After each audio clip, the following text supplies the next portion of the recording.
नमस्कार प्यारे साथियों, स्वागत है एक बार फिर से आपका अपने परिवार एग्री उत्तम में। दोस्तों, आज हम लोग बात करने जा रहे हैं बहुत ही महत्वपूर्ण विषय पर। दोस्तों, जो भी बच्चे बीएससी एग्रीकल्चर, बीएससी हॉर्टिकल्चर या बीएससी फॉरेस्ट्री करते हैं, उसके बाद वो अपना आगे कैरियर में रिसर्च वर्क में ग्रोथ करना चाहते हैं, तो वो बच्चे क्या करते हैं कि एमएससी हॉर्टिकल्चर हुआ आपका, या फिर आपका क्या हुआ कि एमएससी एग्रीकल्चर हुआ या एमएससी फॉरेस्ट्री हुआ, उसमें एडमिशन लेते हैं। तो जब आप लोग हॉर्टिकल्चर या एग्रीकल्चर या फॉरेस्ट्री में एडमिशन लेते हैं, तो उसके बाद क्या होता है, आप लोगों का सबसे पहला काम होता है कि एमएससी में रिसर्च वर्क क्या होता है।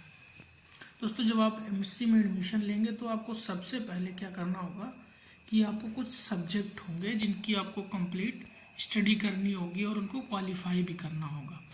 तो दोस्तों, आप जब उन सब्जेक्ट को क्वालिफाई कर लेंगे, उसके बाद आपका रिसर्च वर्क पर भी काम होता रहेगा। सबसे पहले दोस्तों, एमएससी के बाद क्या होता है, एमएससी में एडमिशन लेने के बाद बच्चों की बनती है एडवाइजरी कमेटी।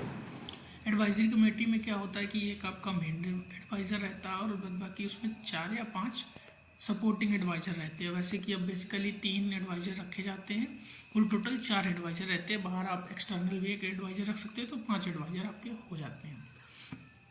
जो आपका एडवाइज़र होगा वो आपको रिसर्च वर्क के बारे में बताएगा।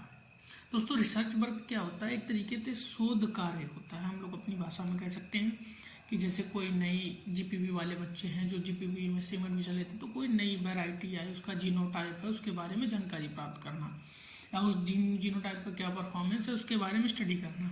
जैसे हम सॉइल साइंस के बच्चे हैं तो हमको क्या करना होगा, सॉइल में किस न्यूट्रिएंट की अवेलेबिलिटी से क्या चीज़ें बढ़ रही हैं, क्या घट रही हैं, कौन सी क्रॉप क्या इम्पैक्ट डाल रहा है, कौन सा न्यूट्रिएंट उस पर क्या इम्पैक्ट डाल रहा है, किस फर्टिलाइजर या किस न्यूट्रिएंट की वजह से सॉइल की फर्टिलिटी बढ़ी है या घटी है, ये स्टडी किया जाता है। इसी तरीके से बेसिकली सभी बच्चों का अलग अलग स्ट्रीम में अपना अपना काम होता है। फॉरेस्ट्री का अलग होता है, हॉर्टिकल्चर का अलग होता है, एग्रीकल्चर का अलग होता है। तो दोस्तों, होता क्या है कि जब आप रिसर्च शुरू होती है, तो रिसर्च शुरू होने का मतलब आप लोग समझ सकते हैं कि रिसर्च शुरू होने की तैयारी होती है।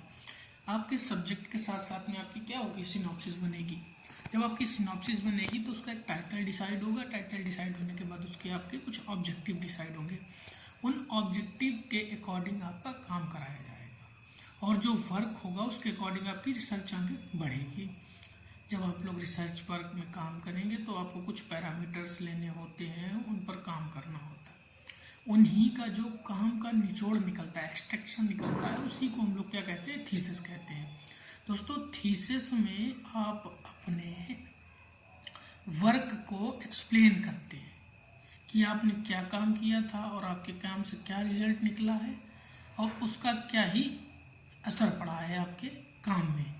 ये कहानी रहती है थीसिस की दोस्तों। तो इसके लिए आप लोगों को बहुत ही अच्छे से तैयारी करनी पड़ती है कि आपका जो रिसर्च वर्क है उसका क्या आउटपुट निकल रहा है। दोस्तों, दूसरी बात क्या होती है कि बच्चे बहुत परेशान होते हैं, पैनिक होते हैं रिसर्च वर्क को लेकर। तो दोस्तों, आप लोगों को घबराना नहीं, उसके लिए आपको मैं एक सेपरेट वीडियो लाऊंगा कि रिसर्च वर्क को कैसे फाइंड आउट करें, किस पर रिसर्च करना बेस्ट रहता है, क्या टॉपिक ले सकते हैं आगे चल के, उस टॉपिक का क्या इंपॉर्टेंस रहेगा, कैसे आपको उस टॉपिक से कोरिलेट करती हुई चीज़ें मिलेगी, मैटर मिलेगा। तो दोस्तों, इस तरह की और भी वीडियोस मैं अपने चैनल पे लाता रहूँगा। अगर आपको वीडियो अच्छी लगी हो तो आप हमारे चैनल से जुड़ सकते हैं, वीडियो को लाइक शेयर और सब्सक्राइब चैनल को कर सकते हैं। मिलते हैं अगले वीडियो में, तब तक के लिए जय हिंद, जय भारत दोस्तों।